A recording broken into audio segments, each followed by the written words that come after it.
जय जगन्नाथ। पुरुषोत्तमात् परम क्षेत्र नास्त्यत्य पृथ्वी तले। पुरुषोत्तमात् परम क्षेत्र नास्त्यत्य पृथ्वी तले।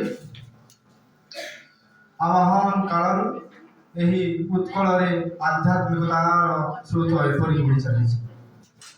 जेपरी स्वयं भगवान एही धरा पृष्ठରେ अवतरण କରି ଏଠାରେ भक्ति चेतना जागरण କରିଛନ୍ତି। केतेबेले भगवान विष्णु निज दशावतार काଳରେ त्रेतया युगरे राम साजी अमरत्व राजत्वर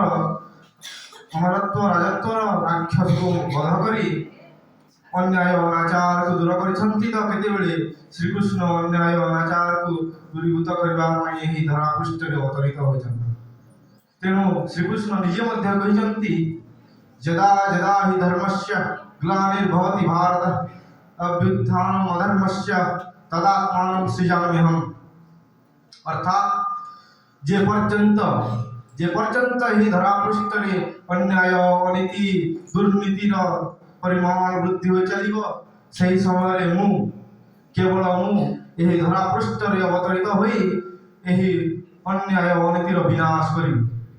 ठीक ଏହି आध्यात्मिकताରୁ श्री जगन्नाथଙ୍କର सृष्टि। धन्यवाद।